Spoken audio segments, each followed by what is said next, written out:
우리가 오늘 살펴볼 잠언 9장은 지금까지 나왔던 모든 지혜의 결론인데 반해서 10장부터 24장은 솔로몬의 지혜 단편 모음집이라고 할 수 있습니다. 그 이유가 뭐냐면 많은 신학자와 그 목회자들이 잠언 1장부터 9장을 어떤 논리적인 구조나 체계를 보지만 10장부터 24장은 좋은 교훈들을 모아놓은 것을 보기 때문에 그래요. 솔로몬이 좋은 교훈들. 잠언 9장을 보면 지혜뿐만 아니라 미련한 여인도 어리석은 사람을 초청한다는 걸 알 수 있어요. 여기서 말하는 어리석은 사람이라는 것은 하나님 백성이지만 거만해서 하나님의 지혜가 아니라 거짓된 지혜, 즉 하나님의 책망의 말씀 듣기 싫어 갖고 세상의 미련한 지혜를 따라가며 살아가는 사람을 말합니다. 하나님 백성인데 왜 하나님의 지혜가 아니라 세상 지혜, 인간 지혜를 따르면서 살아가려고 할까요? 그 이유는 하나님의 백성이라고 해도 자신이 체험하기 전까지는 참된 그 지혜의 가치를 모르기 때문에 그래요. 어떤 가치를 알면 그걸 하는데 그 가치를 모르나요? 이 시간에는 참된 지혜가 그래서 어떻게 형성이 되고 그 가치는 어떤 것인지에 대해서 한번 살펴보고자 합니다. 먼저 1절 보면 이렇게 말씀 있죠. 지혜가 그의 집을 짓고 7 기둥을 다듬고 그랬어요. 지혜가 그냥 가만히 있지 않고 집을 짓는데 그 집이 얼마나 튼튼한가 하면은 7 기둥으로 돼 있어 갖고 절대 무너지지 않는 그런 집이에요. 지혜가 짓는 집은. 지혜의 집은 뭐예요? 지혜의 보물이 들어있죠. 창고가 들어있어요. 또 기둥이 7이나 되니까 방도 많고 그 방마다 그 지혜에 관한 엄청난 보물이 준비되어 있을 거다. 그거 우리는 알 수 있어요. 지혜는 안 무너진다는 거예요. 변하지 않아요. 하나님의 지혜. 뿐만 아니라 2절처럼 모든 것들을 준비해 놓고 사람들 초청하는데 그 2절 읽어보면 이런 말씀이죠. 짐승을 잡으며 포도주를 혼합하여 상을 갖추고. 짐승 잡고 포도주와 함께 많은 음식들을 준비해 놓고는 많은 선물들 우리에게 줄 걸 준비해 놓고는 어떻게 하느냐? 사람들을 초청하는 거예요. 다 준비해 놓고. 지혜가 그렇게 준비를 해놔요. 우리를 위해서. 사람들을 위해서. 우리가 성경을 보면 집을 짓는 그 비유가 자주 나와요. 그 얘기가 자주 나와요. 그 중에서 예수님께서 말씀하신 마태복음 7장 24절과 27절 보면 이런 말씀이 있어요. 누구든지 나의 이 말 듣고 행하는 자는 그 집을 반석 위에 지은 지혜로운 사람 같으리니 비가 내리고 창수가 나고 바람이 불어 그 집에 부딪히되 무너지지 아니하리니 이는 주추를 반석에 놓은 까닭이요. 그게 주추돌, 기본된 돌을 반석에 놓은 까닭이요. 나의 이 말 듣고 행하지 아니하는 자는 그 집을 모래 위에 지은 어리석은 사람 같으리니 비가 내리고 창수가 나고 바람이 불어 그 집에 부딪힘에 무너져 그 무너짐이 심하니라. 여러분 지혜로운 사람은 어떻게 하느냐? 집을 지을 때 그 기초를 반석으로 삼아, 반석. 그러니까 어떻게 큰 비가 와도 홍수가 나도 안 무너지는 거예요. 이게 딱 웬만한 데서는 안 무너져요. 까딱이 없어요. 근데 이 어리석은 사람은 어떻게 하느냐? 이런 사람은 집을 빨리 짓고자 해. 그래갖고 집을 어디다가 짓냐? 모래 위에 지어. 그러니까 비가 한 번만 웬만큼 오면 어떻게? 다 무너져 버려요. 없어져 버리는 거예요. 사라져 버리는 거예요. 여기서 예수님께서 집을 짓는다는 건 뭘 뜻하는 걸까요? 그것은 우리가 자기 인생을 살아가는 걸 말해요. 즉 어떤 사람은 자기가 왜 이 세상에 살아야 하는지 삶의 참된 가치를 추구하다가 하나님 말씀의 가치를 깨달아 갖고 하나님 말씀의 길을 걸어가는데 그러다 보니까 방황도 하고 고민도 해요. 내가 이게 맞는 거야? 정말 이게 되는 거야? 그러니까 그러면서 따라간다고. 어? 그러니까 남들보다 힘들고 늦어져. 세상에서 삶이 한 템포가 늦어지는 것처럼 보인단 말이에요. 모든 걸 이루어가는 게. 그렇지만 결국 이 사람은 어떻게 하느냐, 하나님의 복의 비결을 알게 돼요. 그리고 시간이 흐를수록 하나님의 복과 능력이 늘어나고, 하나님께서 그 사람의 모든 위험들을 막아주시니까 시간이 흐를수록 더 많은 하나님의 복과 능력을 받으면서 살게 됩니다. 든든해요. 기초가 든든한 거예요.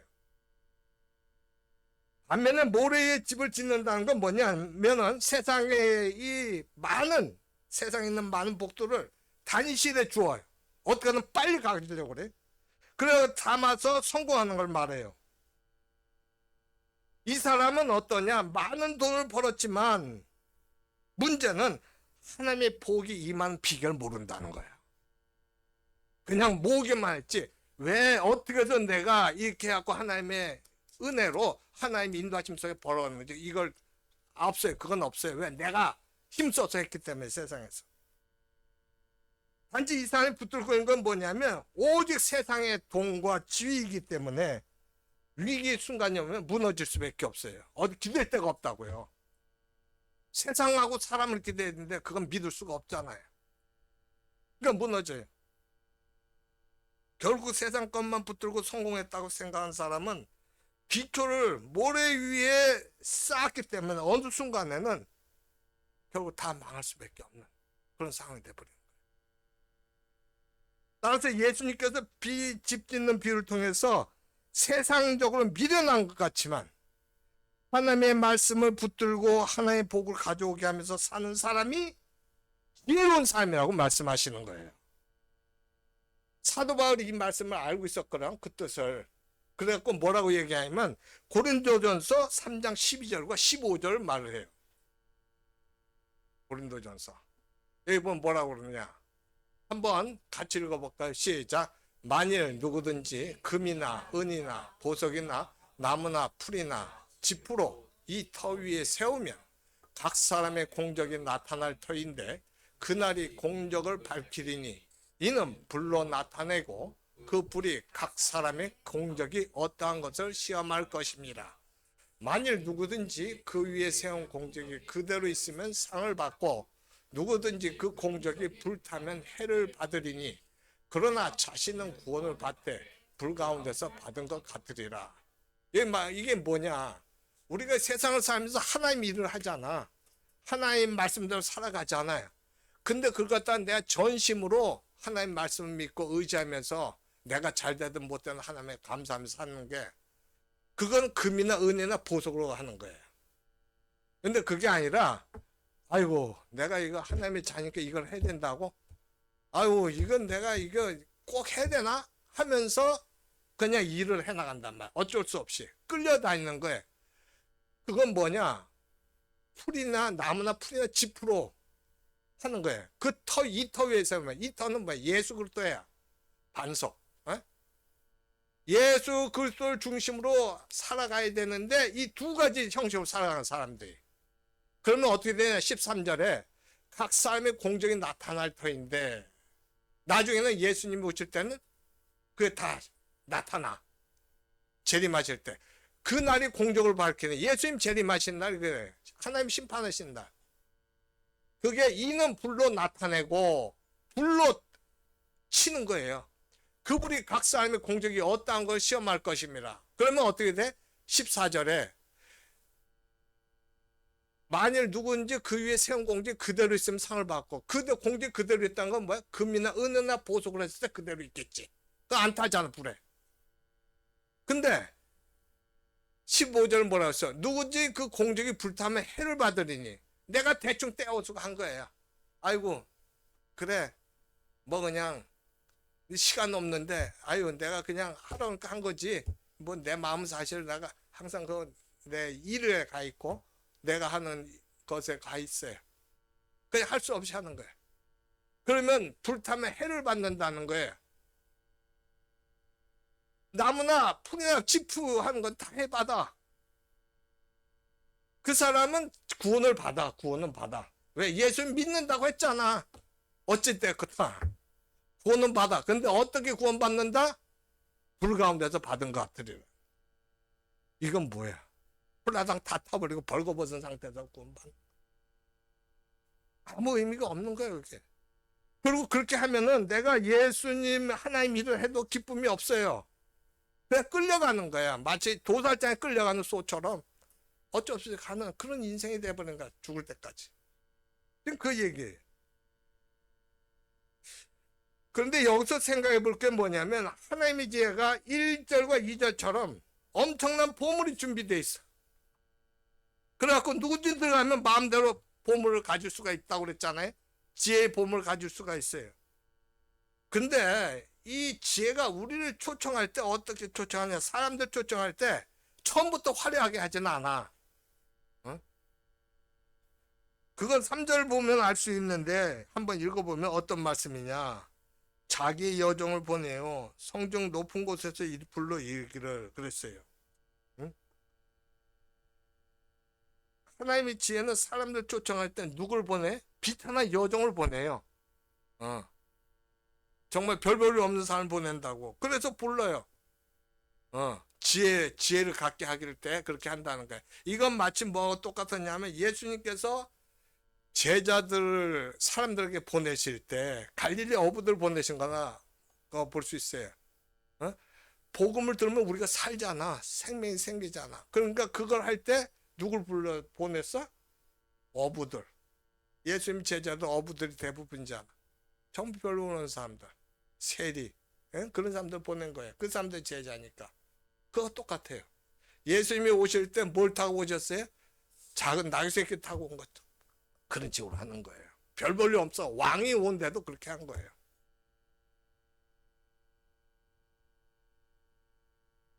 이처럼 하나님의 지혜 초청이 겉으로 보기에는 화려하지 않지만 그 안에는 뭐가 있다? 엄청난 고기와 보물들이 있다는 거예요. 지혜 안에는. 우리가 참된 지혜 안에 있는 보물들을 가지려고 하면 그냥 맛만 봐서는 그건 몰라요. 집을 가지고 집을 그냥 밥만 봐서 모르고 집을 지어야 돼.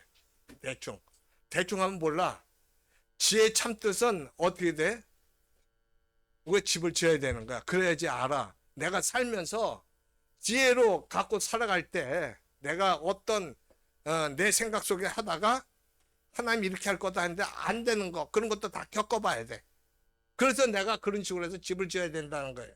그래야지 그 집 안에 있는 보물을 내가 가지고 갈 수 있기 때문에. 응? 7기둥 가둔 집을 지어야 돼. 7기둥.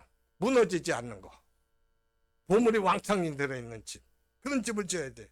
이 말뜻은 뭐냐면 하나의 말씀을 가지고 한 사람씩 한 사람 변화시켜서 자기도 변화가 되면서 그 사람도 보석이 되게 해야지 대충 하면 안 된다는 거예요. 우리가 한 사람을 전도를 한다 했을 때 그냥 이게 성령이 강하게 역사하면 성령 충만하면은 예수 믿으라 하면 믿는 그런 상황이 되지만은 그렇지 않은 상황에서는 어떻게 그 사람을 하고 아무것도 세상 것도 있기 때문에 그 사람이 정말 예수를 믿으면 어떻게 되느냐 그걸 알 수 있게끔 이렇게 구주를 영접할 때까지 거듭날 때까지 우리가 이렇게 해줘야 되는 거야. 그래야지 그게 되는 거지. 그냥 바쁜 일 한 사람한테 가서 예수 믿으세요. 그리고 난 전도했다 이렇게 하는 것보다 대충 하면 안 된다는 거야. 응? 그렇게 한다는 거야. 그렇게 하려니까 어떻게 오랜 시간이 걸려요. 나도 그렇게 돼야 되고 지어야 되고 딴 사람도 그렇게 해야 되니까 힘들어요 과정이. 그리고 거기는 뭐가 있어야 돼? 오직 하나님 말씀만 있어야 돼. 내 생각이 들어가면 안 돼. 그렇지만 어떻게? 그렇게만 되면 하나님께서는 그 집을 하나님의 지혜와 성령의 은혜로 충만하게 채워주셔요. 그렇게 돼요. 시간이 걸려도. 그러면 2절에 그렇게 되면 어떻게 되냐? 2절에 짐승의 고기를 먹고 힘을 내게 될 뿐만 아니라 최고급 포도주를 마시면서 기분이 너무 좋게 돼. 하나님께서 허락하신 거예요. 응? 그러니까 영혼의 평안함과 육신의 강건함이 오게 된다는 걸 뜻하는 거죠. 물론 여정이 전해준 말씀만 들어도 얼마든지 힘을 내고 생명을 얻을 수가 있어요. 근데 그럴 때는 이게 뭐예요? 내 자신 우선 성령 충만해야 되고 그런 게 있어요. 그게 안 되면 그게 안 되잖아. 그렇게 할 수도 있지만 한 사람 한 사람 편에 대해서 집을 지으면 이때는 상상할 수 없는 복들이 우리 안에 가득하게 되는 거야. 이게 뭐 거짓말 같은 일들이 막 일어나는 거야. 기적이 일어나는 거예요. 이따가 뭐 우리 한연아 전도사님 이따 간증할 거 아니야, 그지? 오늘 간증 기대가 돼. 그럼 아주 오늘 간증 꼭 들어요, 다들. 이 기적이 일어난다고. 왜 이런 일이 일어나지? 이해가 안 될 정도의 일들이 막 벌어지는 거예요.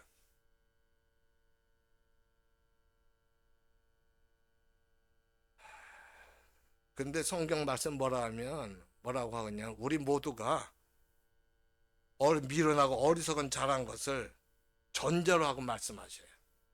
성경. 예수님 죄 놓고는 다 그렇다는 거예요. 우리 4절부터 6절 보면 이런 말씀이 있어요. 어리석은 자는 이리로 돌이키라. 또 지혜 없는 자에게 이르기를 너는 와서 내 식물을 먹으며 내 혼합한 포도주를 마시고 어리석음을 버리고 생명을 얻으라. 명체의 길을 행하라 하느니라. 우리는 하나님 앞에서 늘 누구나 어리석은 자예요. 여기서 어리석다는 건 뭘 뜻하냐면 우리가 가야 할 길을 모르고 어떤 일에 대해서 분별력이 없다는 거예요. 우리 생각으로 내 뜻대로 하면 다 틀려요. 맞는 게 없어요. 왜 그래요? 하나님 말씀만 진리이기 때문에 그래요. 그래서 그래요. 따라서 하나님께서 항상 우리에게 지혜를 주시고 가르쳐 주셔야 돼요. 더욱이 우리가 하나님 말씀을 못 들으면 어떻게 되냐? 우리 이상하게 고집스러워져요.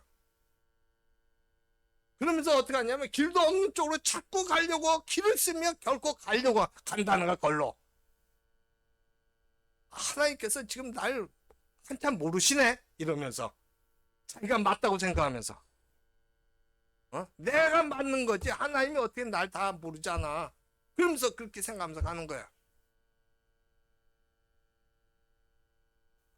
그렇기 때문에 우리가 꼭 알아야 하는 게 뭐냐면 우리는 미련하고 어리석어서 하나님의 도움 없이는 아무것도 할 수 없다는 거예요. 이걸 알아야 되는 거예요. 이게 그렇지 않으면 굉장히 삥삥 돌아요. 내가 하나님 말씀대로 하기 전까지 하나님의 생각을 내 생각으로 바꾸기 전까지는 계속 돌게 돼요.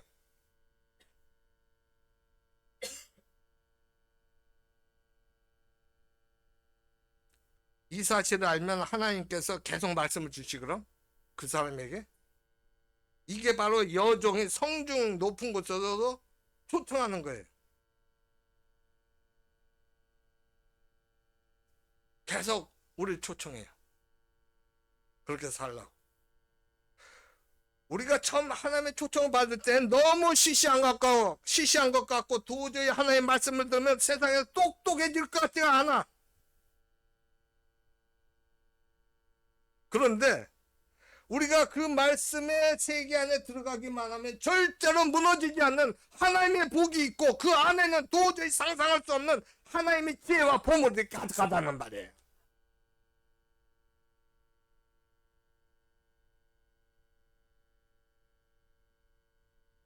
따라서 그 후에 우리는 이방 저방을 다 돌아다니면서 그 안에 있는 복들을 하나씩 다 가질 수 있게 돼요.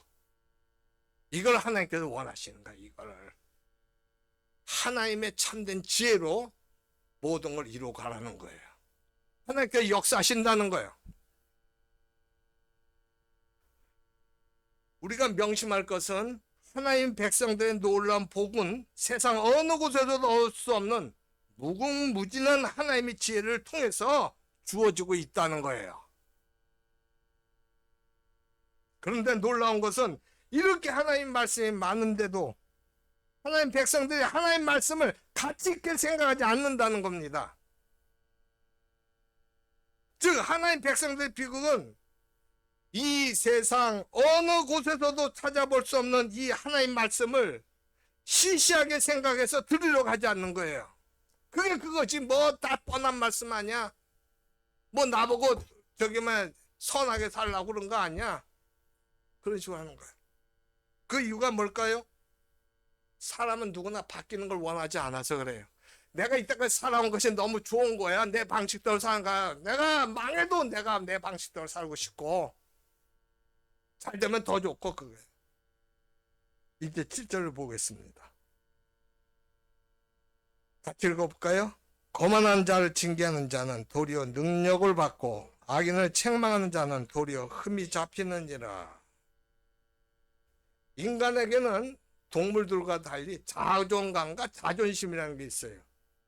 이 자존감이라는 것은 하나님께서 주신 것으로 자신의 가치를 알고 그 가치에 맞게 살려고 하는 것이고, 자존심은 자존감이 죄로 인해서 변질되고 타락해갖고 자기가 완전하지 않으면서도 이웃의 가르침이라든가 조언을 듣기 싫어하고 자기 마음대로 생각하는, 자기 마음대로 하는 고집 같은 게 자존심이에요. 도저히 남이 얘기해도 안 들어요. 내가 맞다고 생각하지. 인간이 죄에 빠진 후부터 길을 잃어버렸고 지혜가 없는 어리석은 자가 됐음에도 불구하고 인간들은 자기가 부족하다는 것을 인정하려고 하지 않아갖고 하나님 말씀도 그렇고 이웃의 말을 듣고 자신을 바꾸기를 싫어하는 거예요. 7절에 나오는 거만한 자가 나오죠. 거만한 자. 이 거만한 자란 건 뭐냐면 강한 자존심이 있어갖고 하나님의 말씀으로 자신을 바꾸려고 하지 않는 사람을 말해요. 그런데 이런 사람들이 좋아하는 건 뭐냐면 자기를 안 바꾸고 많은 걸 배우거나 세상에 좋은 걸 많이 갖는 거예요. 자기를 안 바꾸고. 이 거만한 자는 그래도 아무리 배워도 변하지 않아. 뭔가 변해야 되는데 안 변한다고. 왜 안 변하느냐? 그 이유가 자신을 바꿔야 할 이유가 없어. 그래서 안 변하는 거야. 아니 내가 안 바꿔도 나만 많이 알고 나 많이 벌잖아. 그러니까 내가 못할 바꿔? 그냥 그렇게 살려고 하래. 그렇게 살려고 하는 거야.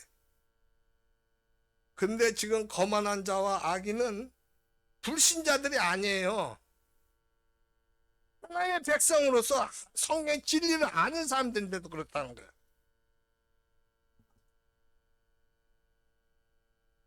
그럼에도 불구하고 하나님의 백성이 하나님의 은혜를 못 받으면 그 사람은 거만한 자, 악한 자가 돼요. 하나님 말씀으로 자신이 변화되지 않으려고 거부를 하는 거예요.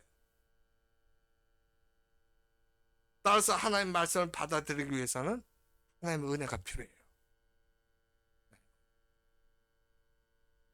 하나님께서 나를 얼마나 존귀하게 여기고 사랑하시는가, 하나님께서 왜 이 말씀을 주시는가, 그걸 내가 받아들일 수 있어야 돼. 예수님이 4가지 밭에 떨어진 씨앗 비유가 있거든요. 마태복음 13장에 보면 나오는데 길가와 자갈밭, 그리고 가시덩굴, 가시떨기, 그리고 옥토에 떨어져요. 거기에 이제 이 씨앗이 떨어지거든. 길가 같은 밭에 떨어지는 씨앗 있잖아요. 그게 이 떨어지면 땅속으로 들어가야 되는데 땅속 못 들어가. 왜 그러냐면 길은 뭐야? 사람들이 많이 다니고 반들반들 하니까 이 씨앗이 그 땅속으로 들어가서 뿌리를 내리기 전에 그 새에 새가 와서 집어먹어 버리는 거예요. 못 들어가요. 마치 이건 뭐예요? 우리 말씀을 받을 때 내가 받아들이기 전에 마귀 와서 홀딱 튀어가는 거나 마찬가지예요. 말씀은. 그리고 자갈밭은 뭐냐? 자갈밭도 사실은 뿌리가 못 내리는데 흙이 없잖아. 자갈밭은. 돌짝밭은 흙이 없어요. 전부 돌만 있으니까. 그러니까 이게 내리기 전에, 뿌리가 내리기 전에 해가 비치면 말라버려. 그 식물이. 그래서 그것도 이게 안 돼요. 가시떨기는 뭐냐면 이게 잘하려고 하는데 가시가 많아갖고 이게 잘하지 못하게 만드는 거야. 여러 가지 막 근심 걱정 세상 일들이 많아. 그건 내가 못하는 거야. 이 옥토는 그런 게 없는 거야. 아주 잘 이렇게 경작이 돼갖고 씨가 들어가면 그 뿌리를 낼 수 있는 그 밭이 옥토예요. 근데 여기서 말하는 그 옥토에 떨어진 씨앗을 사람 마음밭에 떨어진 하나의 말씀을 비유하게 되면은 옥토란 것은 많은 고난을 받아서 마음이 가난해진 사람으로, 이런 사람은 하나님 앞에서 자신이 아무것도 아닌 줄 알기 때문에 하나님께서 말씀하시면 그대로 하나님 말씀을 받아들이는 그런 사람을 말해요. 대부분 자기 머리로 이해가 되는 건 믿지만 이해되지 않는 거 안 믿으려 하는데, 그럼에도 불구하고 억지로 자신을 설득시켜갖고 하나님 말씀을 끝까지 믿으려는 옥토 같은 사람이 믿음이 좋은 사람인 거야. 왜냐면 나는 틀렸다는 거 아닙니까? 사람은 틀렸다는 거 아닙니까? 저 사람이 말하는 것이 아무리 정말 진짜 같아도 하나님 말씀만 어긋나면 아니라는 걸 안단 말이야. 저 사람이 엉성하게 말하는 것 같아도 하나님 말씀이 맞는 거예요. 그러나 자기 머리와 이해가 안 되는 거 끝까지 안 믿으려고 하는 자는 거만한 자예요. 예수님 제자 도마가, 다른 제자들이 전부 뭐예요? 예수님께서 부활하신 걸 갖다가 만났다. 부활하신 예수님 만났다고 했을 때 도마가 뭐라 그러냐? 자기가 예수님의 못자국에 직접 손을 넣고 확인하기 전까지는 믿지 못하겠다고 한 것처럼 말이죠. 거만한 자는 그렇게 한다. 자기 말 믿는 거야. 내가 한 것만이 완전하다고 생각해.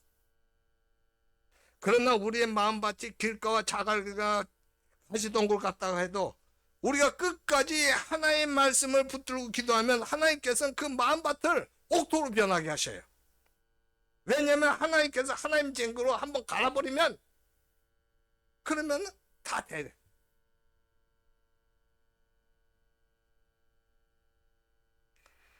우리가 하나님 창조주로 인정하지 않으면 우리는 하나님을 나하고 동등된 거는 오히려 나보다 못한 분으로 생각할 때가 너무 많다고 살면서. 하나님은 우리가 하지 못하는 걸 하시는 분이에요. 믿으시기 바랍니다. 그걸 믿어야 돼요. 그게 안 되면 안 돼요. 아무것도 안 돼요. 나하고 똑같이 생각하고 나보다 못하다고 생각하는, 그럼 뭐가 하나님 믿는 거야? 그건 아니라.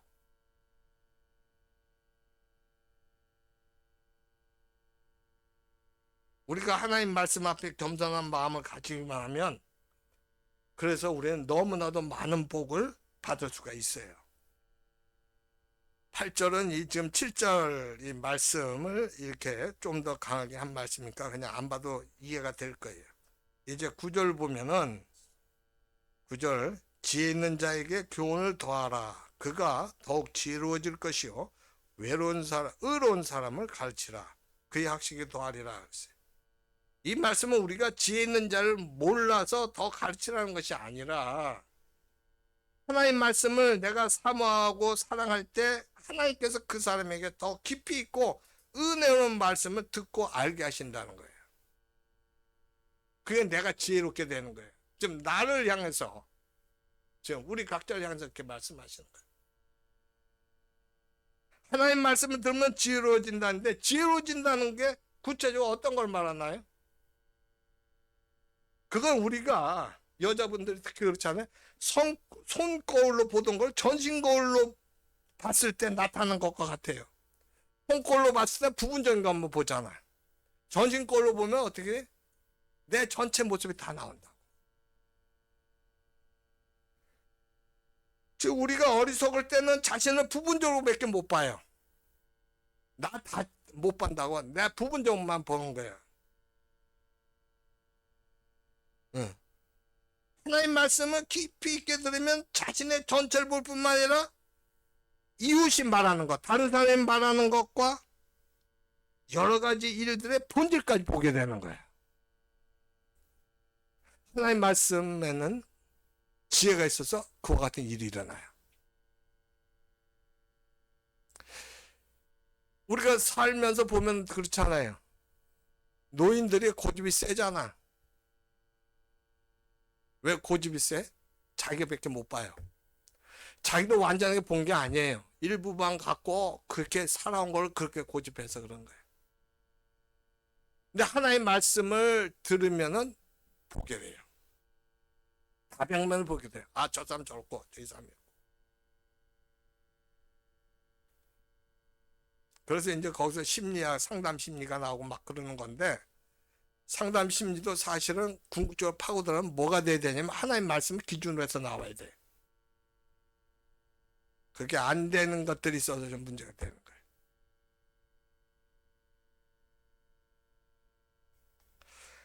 하나님께서 우리로 하여금 사람과 그 일의 본질까지 다 보게 하시니까 우리는 어떤 상황에서도 두려워하거나 불안할 필요가 없는 거예요.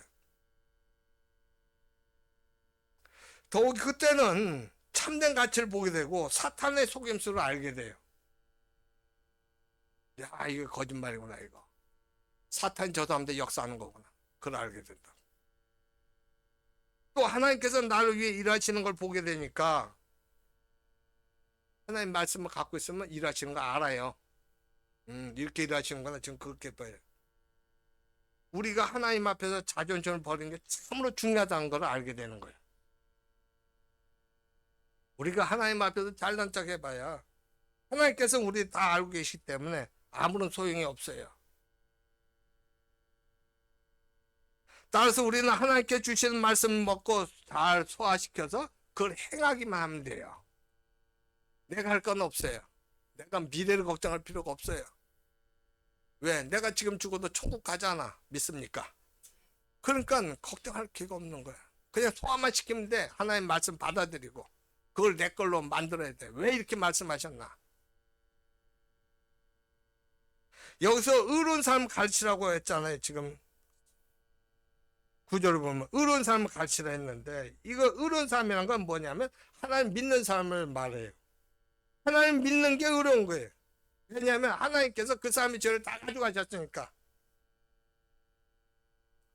그러면 그의 학식이 더해진다고 했어요. 그의 학식이 더해지라. 그의 학식이 더해서 어떻게 돼? 그게 지혜가 되는 거야. 하나님에 대한 지식이 많으면 많을수록 지혜가 더 커지고 많아지는 거야. 이 사람도 처음에 어리석었지만 나중에 자신이 지혜자가 되어서 이웃을 가르칠 수 있게 된 거예요. 그거예요. 이제 10절을 한번 보겠습니다. 여호와를 경외하는 것이 지혜의 근본이요 거룩하신 자를 아는 것이 명철이니라. 우리가 세상에서 학문을 배운다는 것은 마치 자기 안에 돌덩이를 깎아서 어떤 조각을 만드는 것 같아요. 따라서 공부를 하면 할수록 우리 그 모든 것이 더 선명해지고 뚜렷해지는데 그 조각의 상은 세상 인간의 모습이에요. 하나님 없이 하면 그렇게 되는 거예요. 그런데 우리가 하나님 말씀을 배우면서 우리 안에 하나님의 형상이 새겨지게 되는데 하나님의 말씀에 예리한 끌로 자꾸 다듬게 되면 어떻게 되냐? 마지막에는 아주 뚜렷하고 예리한 하나님의 형상으로 내가 만들어져요. 따라서 이 세상 교육 중에서 최고의 교육은 뭐냐면 성경으로 교육받는 것으로 이것이 바로 지혜의 근본이 되는 거예요.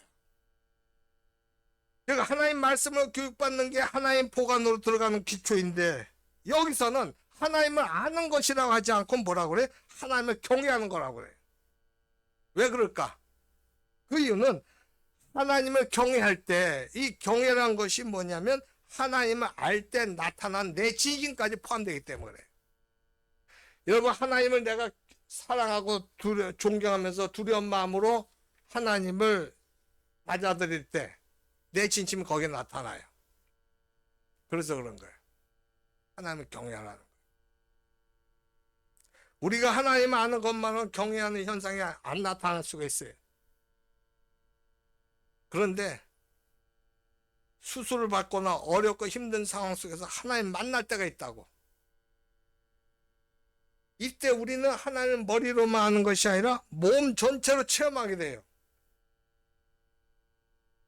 지금까지 내가 하나님을 인정하지 않고 내 생각대로 살아온 인생 전체가 죄라는 걸 깨닫고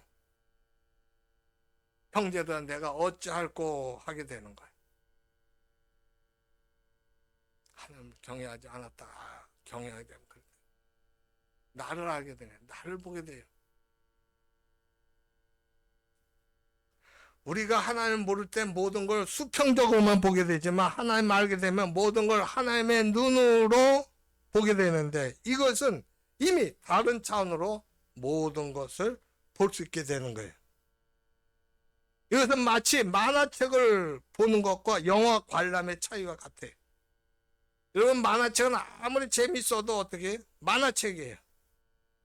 영화는 어떻게 돼요? 사람이 살아서 활동하니까 활동하잖아. 그럼 만화는 비교 안 되잖아. 우리가 하나님의 눈으로 모든 걸 보는 게 믿음이에요.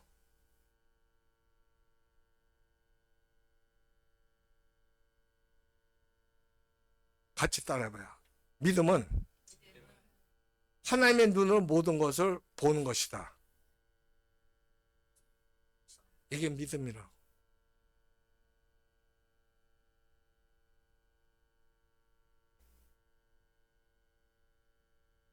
하나님을 경외할 때 하나님께서 모든 것이 우리의 믿음대로 이루어지게 하셔요. 11절과 12절 보면 11절 12절 나 지혜로 말미암아 네 날이 많아질 것이요 네 생명의 해가 네게 더하리라. 네가 만일 지혜로우면 그 지혜가 네게 유익할 것이나 네가 만일 거만하면 너 홀로 해를 당하리라. 이 지혜를 갖다가 11절은 뭐라고 그랬어요? 스스로를 나 지혜라고 1인칭으로 표현하고 있잖아요. 이거 왜 그랬을까? 그건 다른 게 아니라 지혜가 자기 말을 자기가 책임지고 보장하겠다는 거예요. 그런데 우리가 지혜를 가지면 내 날이 많아질 것이라고 했고 또 뭐라고 그랬느냐? 생명의 해가 더하리라고 했어요. 물론 우리가 처음 하나님 말씀 붙을 때부터 모든 게 잘 된다는 게 아니에요. 그렇지 않아 모든 게 잘 되지는 않잖아. 하나님 말씀 붙들면 막 이상한 일이 일어나고 막 그래요. 사실 우리에게 하나님 지혜의 구멍은 너무 좁아갖고 우리 자신이 죽도록 하나님 말씀에 매진해야 돼요. 우리가 그렇게 할 때 하나님께서 어느 순간 모든 나쁜 가시를 다 뽑아주고 우리 소원을 다 해결해 주시면서 시험이 오지 않도록 지켜주시고 시험이 와도 다 해결해 주셔요. 그렇게 되는 거예요. 그래서 하나님 믿으면서 이제는 어떻게 돼? 마귀의 역사하지 못하게 이루어가는 거예요. 성령의 역사하심으로 성령의 능력으로. 그러니까 우리가 할 수 있는 건 뭐예요? 예수님의 마음과 성품을 회복하는 돼요. 그럼 성령의 역사시 그게 바로 하나님 말씀이고 그게 하나님 지혜인 거예요. 그러나 우리가 거만해서 하나님 말씀의 가치를 모르고 자기 생각과 고집대로 할 때 우리는 비참해진다. 똥꼬집이 되는 거예요. 세상에 보면은 우리 세상에 보면 가짜로 물건을 만들어 갖고 팔면 떼돈을 번다고 생각해 갖고서 어떻게 해요? 그런 식으로 떼돈을 버는 사람들이 많이 있어요. 그러나 가짜란 게 탄로 나면 어떻게 됩니까? 그동안에 그 벌었던 그 돈을 다 토하고 망해버려요. 이런 사람은 미련한 사람이죠. 그런데 하나님의 백성 가운데서도 이런 사람이 있는데 그게 13절이에요. 13절. 13절 뭐라 나오느냐? 미련한 여인이 떠들며 어리석어서 아무것도 알지 못하고 그랬어요. 이 미련한 여인 하면 우리가 앞에서 볼 때 뭐 음탕한 여인이라고 생각할 수가 있잖아요. 근데 음탕한 여인은 여기서 말하는 거 음탕한 여인이라기보다는 사실 음탕한 여인이나 미련한 여인이나 같은 게 있는데 그게 뭐냐면 둘 다 자신의 비참한 결과를 모르거든. 그건 같다고 볼 수 있는데 그보다 여기서는 이 미련한 여인이 뭐냐면 하나님 말씀 붙들지 않고 편하게 사는 지혜를 말하는 거예요. 그러니까 이건 미련한 지혜죠. 미련한 여인은 미련한 지혜를 보고 세상과 인간의 지혜. 하나님께서 우리에게 요구하시는 중요한 건 뭐냐면 우리가 하나님 말씀을 변화되는 거예요.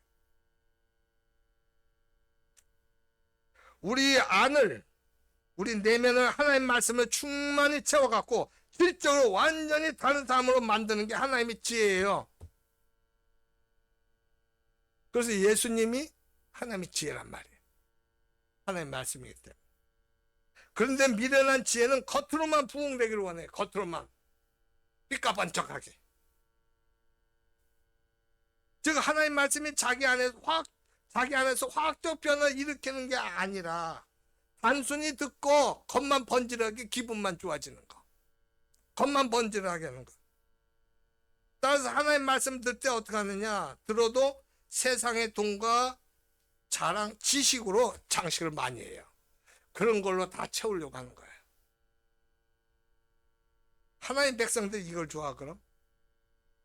왜냐하면 자기 내면은 변하지 않아도 되고 세상의 것은 손해보지 않고 오히려 세상적으로 더 성공하고 유명해지기 때문에.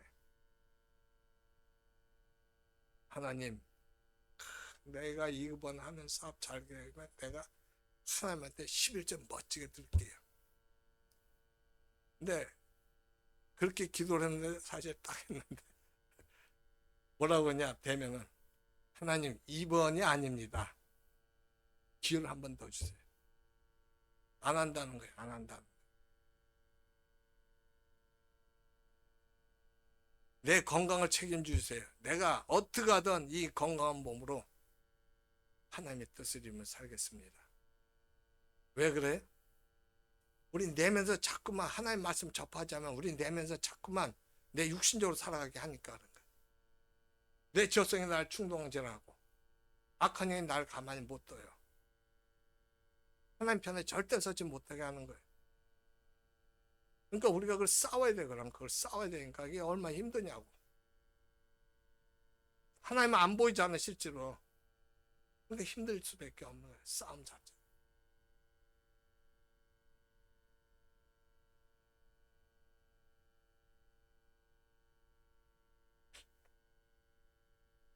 그러니까 자기 생각과 딱 맞아 떨어지는 거구나. 이게 이 미련한 지혜가. 그런데 이것이 가지는 무서운 함정이 뭐냐면 우리 자신의 가치가 전혀 올라가지 않는다는 거예요. 내가 하나님을 믿으면 내가 뭐가 변화가 일어나야 되는데 이게 안 일어나. 이게 안 일어나. 그게 겉에는 좋은데 겉으로 보기엔 좋은데 그게 변화가 안 일어나. 가치가 안 올라가는 거예요. 하나님께 인정을 하는 것 같지가 않아. 자기는 좋은데. 하나님 말씀 우리 마음에 채우고 연달 바다의 정금으로 변화되는데 겉에만 하나님 말씀 발라놓다 보니까 그 가치가 자신의 가치가 옛날의 잡석 그대로예요. 보석이 아니라. 그런데 이런 미련한 지혜가 얼마나 인기가 있는가 하면 참된 지혜보다 더 인기가 있고 성공하는 걸 보여요. 그게 14절과 15절에 나오거든요. 그걸 한번 읽어보면 이렇게 나와요. 자기 집 문에 앉으며 성읍 높은 곳에 있는 자리에 앉아서 자기 길을 바로 가는 행인들을 불러 이르되. 지금 우리가 알아야 될 게 뭐냐면 이 미련한 지혜가 세상에 있는 게 아니라 하나님 백성 안에 있다는 거예요. 아니 하나님 백성 안에 있다는 게 어디 나와? 14절에 뭐라고 그래요? 성읍 높은 곳에 있는 자리에 앉아서. 성읍이 뭐예요? 하나님 백성들 사는 성읍이 그럼. 거기에 지금 존재하고 있다는 거야. 이 미련한 지혜가. 이 미련한 지혜가 당장 눈에 보이는 결과 있는 것 같기 때문에 하나님 백성들로부터 엄청난 인기를 또 사랑을 받아요. 그러니까 금방 유명해져서 어떻게 하느냐. 여기 보니까 성읍 높은 곳에 앉아서 자기 길을 바로 가는 하나님 백성들 불러갖고 엉뚱한 지혜를 가르쳐갖고 헷갈리게 만들어. 제대로 가는 길 가는 사람도 그렇게 만든다. 16절과 17절처럼 그래서 말하는 거예요. 16절과 17절 뭐라고 얘기하느냐. 어리석은 자는 이리로 돌이키라. 또 지혜 없는 자에게 이르기를 도둑질한 물이 달고 몰래 먹는 떡이 맛있다 한도다. 우리가 그러잖아. 몰래 먹는 게 맛있다고. 그런 식으로 하는 거야. 그런 식으로. 해봐. 내가 요거 몰랐지. 혹하게 만드는 거야.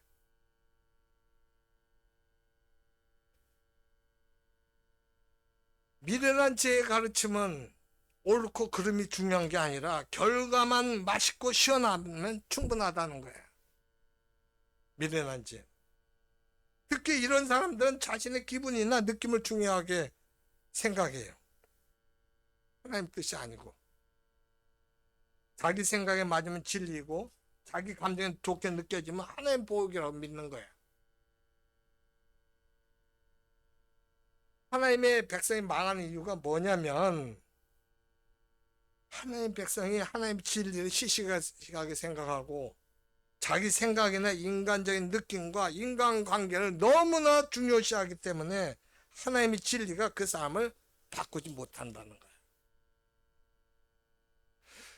중요해요. 예, 관계도 중요하고 다 중요해요. 근데 내 자신이 먼저 내 가치를 알아야 되잖아. 내가 존재하는 이유가 뭐야? 살아가는 이유가 뭐야? 태어난 이유가 뭐야? 죽으면 어떻게 되냐? 그걸 알아야 되잖아. 그걸. 창조주인 하나님께서 그걸 말씀을 해준 거라고. 그리고 우리가 어떻게 살라고 알려준 거란 말이죠. 그러면 그걸 찾아야 되는데 자꾸 부수적인 걸 찾다 보니까 악한 영 우리에게 근본 진리로 들어가지 못하게 해요. 자꾸 부수적인 걸 해요. 그게 많아지게 만들어요. 그걸 찾으면 하나로 끝나는 게 아니라 이것도 있고 저것도 있고 막 복잡해요. 머리부터 복잡해요. 지금 요새 나오는 그런 모든 그 진행되는 일들 보면 도저히 못 따라가요. 저는 못 따라가겠어요. 컴퓨터 뭐 AI 뭐 그런 거 있잖아요. 그걸 배우고 싶은데 사실은 제가 그걸 지금 못 배우고 있어요. 왜냐면 그거 배우면 내가 하나님 아는 게 떨어지잖아. 하나님 알고 싶은 거예요, 나는. 전 죽을 때까지 하나님 알고 싶은 거예요. 하나님에 의해서 사로잡히고 살다가 죽었으면 좋겠어요. 그러나 난 그런 거 사실은 내가 몰라요. 뉴스를 통해서 가끔 보지 그 근본적으로 들어가서는 모른단 말이에요. 왜? 그만큼 내 인생이 중요하잖아. 나라는 가치가 중요하잖아. 여러분들 가치가 중요하지 않을까? 중요할까?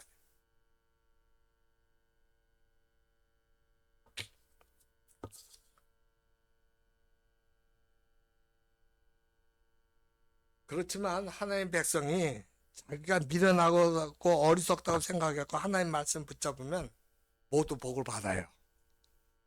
아니 하나님 말씀 붙잡으니까 시험만 하고 더 힘들어 죽겠는데 무슨 복을 받아요? 그 복이라고. 어떤 복이? 정금이 되기 위한 과정의 복이야. 그걸 연단이라고 해요. 연단.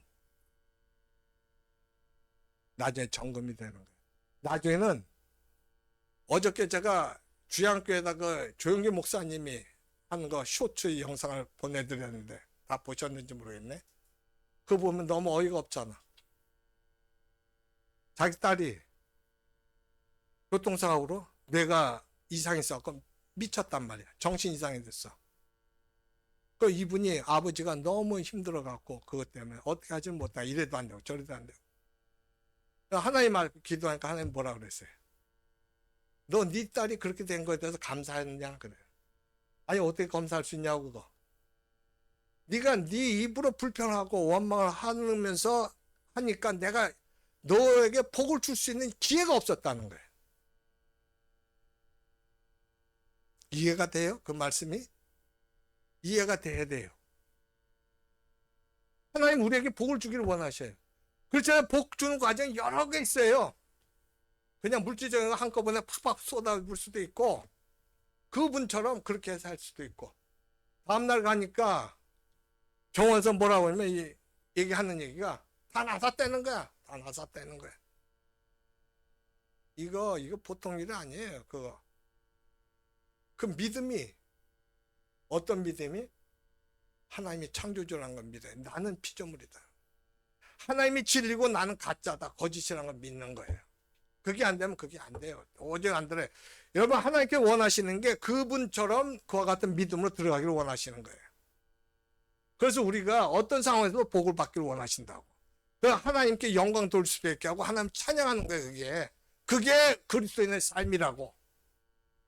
그건 예수 그리스도를 닮아야 되는데 예수 그리스도께서 그래서 그것 때문에 우리에게 오신 거란 말이에요. 우리를 구원하시기 위한 것도 있지만 우리가 그와 같은 삶을 살으라는 거예요. 따라서 우리가 자기 생각보다 하나님의 말씀 붙잡으면 우리는 모두 하나님의 엄청난 복을 다 받을 수 있다는 거예요. 그러나 사람들은 어떻게 빨리 성공하고 싶고 잘난 체하고 싶어 갖고 하나님의 말씀의 가치를 인정하지 않아요. 우리 인간이 하는 것은 한정적이에요. 우리 인간이 할 수 있는 것은 능력이 제한되어 있어요. 인간은 아무리 해도 발부동쳐도 안 돼요. 하나님께서 해주신다고.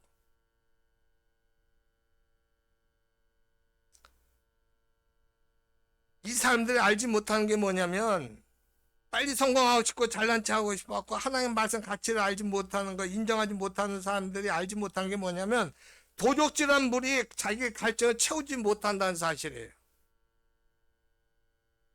또 몰래 먹는 떡이 최예요. 근데 그 사실을 모르는 거예요. 죄는 중독성이 있어갖고 반드시 들통나게 되고 결국엔 모든 걸 다 토해낼 수밖에 없어요. 이제 18절 보겠습니다. 오직 그 어리석은 자는 죽은 자들이 거기 있는 것과 그의 객들이 수월 깊은 곳에 있는 것을 알지 못하느니라. 어리석은 자는 어떤 사람 어리석은 자라고? 쉽게 세상의 지혜, 인간의 지혜를 따라가는 사람이에요. 미련한 지혜를 따라가는 사람. 이런 사람들은 죽은 자들이 거기에 수도 있다는 걸 몰라요. 이 죽은 자들이 뭐예요? 자기보다 먼저 그 길을 간 사람들. 미련한 지혜를 갖고 살다가 죽은 그 길을 간 사람들. 그 길로 들어간 사람들을 얘기하는 거예요. 이 길을 따라서 들어가면 어떻게 된다고? 다 죽어. 다 죽는다고. 죽는다는 게 뭐래요? 60만 죽는 게 아니에요. 여러분 영혼도 죽어 있어갖고 그게 바로 지옥이라고. 지옥은 어떤 곳 지옥이에요? 하나님이 안 계신 곳이 지옥이에요. 내가 이 세상을 살면서도 내게 하나님이 없으면 지옥이라고. 왜 그게 지옥이야? 하나님이 안 계신 건 악한 영이 날 쥐어잡잖아. 내 죄성이 나로 하여금 하나님께 못 가게 만들잖아. 내 죄성이 나로 하여금 육신형을 더 추구하게 만들잖아. 그게 지옥이라고. 그게 좋은 것 같아? 아무것도 아니야. 그거 해봐야 무슨 소용이 있어. 그때뿐이야. 그때뿐. 그리고 그 집 지하실은 뭐라고 그래? 지금 여기서 보면 수월이라서 수월 깊은 곳에 있는 것을 알지 못하느냐. 수월이 음부요. 이건 지옥이라는 거야. 지옥. 오늘날 말하면 지옥. 신약에서 이 구약에서는 수월이 죽은 사람은 다 간다는 곳이었는데 신약에 와서 수월의 뜻이 뭐가 되냐면 지옥이란 뜻이에요. 이제 천국과 지옥을 구별해갖고 거기에 죽은 자들 수독하다는 거예요. 우리가 겉만 도금하는 것으로는 세상의 시험을 이길 수가 없어요. 겉만 도금해갖고 그 진짜 금이? 가짜 아니야. 근데 그게 어떻게 세상을 이기냐고. 나도 못 이겨. 세상을 어떻게 이기냐고. 내가 나 자신을 못 이기는데. 우리가 하나님 말씀으로 충격을 받고 하나님을 경외할 때 우리는 하나님의 일곱 기둥이 떠받치는 성전으로 지어지고 하나님께서는 우리에게 모든 하나님의 복과 능력을 넘치도록 채워주실 것입니다. 이 시간 하나님 앞에 기도해요. 내가 진심으로 하나님 앞에 어떤 자인가를 봐야 돼요. 사람한테 인기 없어도 돼요. 사람한테 인기가 있어요? 좋죠. 그건 세상 사는데 좋은 거예요. 사람한테 인기가 있을 때 하나님 말씀 안에서 인기가 있으면 돼요. 하나님 말씀 없이 하나님의 지혜 없이 세상의 말과 세상의 미련한 것으로 지혜로 인기가 있다면 그것은 지옥으로 들어가는 거란 말이야. 내가 어떻게 할 것인가 봐야 돼요. 이것도 저것도 아니면 나는 더 비참한 자예요. 그래도 사람한테 인기가 있으면 그래도 이 세상을 살 때는 기분 좋잖아. 돈 잘 벌면 또 좋잖아. 근데 돈도 못 벌고 인기도 없어. 이건 좀 비참한 거죠. 근데 인기가 돈보다 권력보다 중요한 게 뭐냐면 하나님 관계란 말이에요. 내가 시간이 오래 걸려요. 그렇게 되면 시간이 오래 걸려요. 그렇지만 하나님께서는 좋아하셔요. 기뻐하셔요. 왜? 우리를 만든 목적이 예수님처럼 하나님과 하나 되는 가운데 하나님의 자녀로서 하나님 말씀으로 세상을 이기면서 복을 누리면서 살아가길 원하시기 때문에 우리 여기에 대해서 우리가 한번 하나님 앞에 주여 삼창을 기도합시다. 주여 주여 주여 할렐루야. 하나님 감사합니다. 주여 아버지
아담과 하와의 죄를 다시 들먹을 수밖에 없는데 우리가 그 죄로 인해서 후손들이 죄성을 가지고 태어날 수밖에 없었고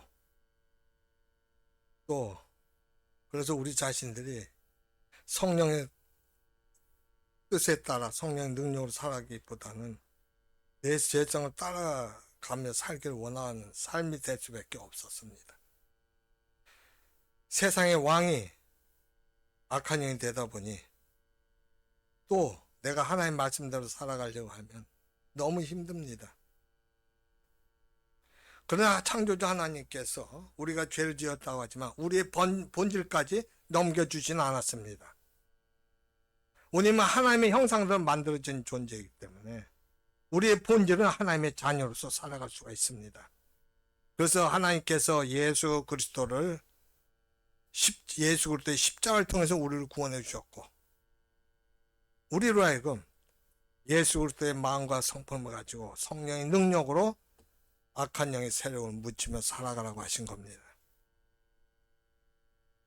아버지, 우리가 그렇게 되면 세상 살아가는 게 쉽지가 않습니다. 그러나 내가 하나님, 예수님과 하나가 되면 하나님의 자녀로서 하나님의 능력으로 살아갈 수 있기에 우리는 능히 할 수가 있습니다. 내 육신이 힘들다 할지라도 내 영혼이 살아나면 우리는 육신을 내 성령의 능력으로 잠잠하게 하고 예수 그리스도의 마음과 성품으로 하나님의 뜻을 이루며 하나님께서 주신 지혜와 능력과 사랑으로 이길 수가 있습니다. 그와 같은 삶을 살아가면서 하나님께 영광 돌리게 하옵소서. 그것이 우리 생애 동안 못 이루어진다 할지라도 끝까지 그 일을 위해서 우리가 살아가 내 자신의 가치를 알게 하시고 나를 존중하게 하시고 상대방도 존중하는 하나님을 경외하는 저희들 되게 하옵소서. 감사드리옵고 우리 구주 예수님의 이름으로 기도드리옵나이다.